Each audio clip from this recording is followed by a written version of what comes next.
Deputy CM Kalyan గారు ఈరోజు కడపలో వైసీపీ గట్టి వార్నింగ్ ఇచ్చాడు. ఎలా అనిపిస్తుంది? అంటే పవన్ కళ్యాణ్ గారు ఏది చేసినా కరెక్ట్గానే ఉంటుంది. ఆయన ప్రజల కోసం పోరాడుతున్నాడు కాబట్టి ఆయన ఏది చెప్పినా కొంచెం ఆలోచించే చెప్తాడు.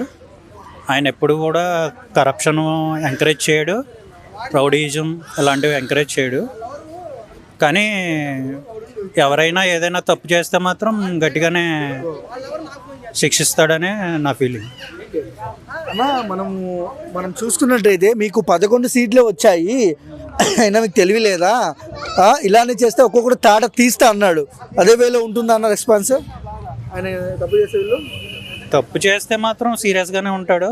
ఆయన రెగ్యులర్ రాజకీయ నాయకుడు టైప్ చేయడు. రాజకీయాలు ఒక యూనిక్ పర్సన్ కాబట్టి యూనిక్గానే రాజకీయాలు ఉంటాయి. ఆయన మంచి వైపే పోరాడుతున్నాడు, మంచి వైపే ఉంటాడు. ప్రజలకు ఏదైనా తప్పు జరిగింది అంటే మాత్రం అటువైపు మాత్రం గట్టిగానే నిలబడతాడు.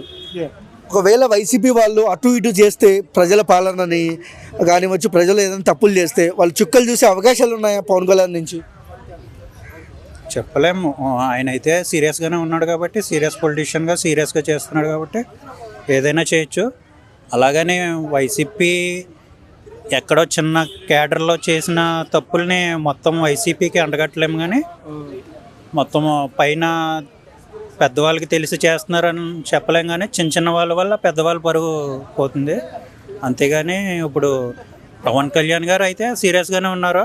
ఎక్కడ ఏ తప్పు జరగకూడదని, రాష్ట్రం సుభిక్షంగా ఉండాలని ఆలోచిస్తున్నారు.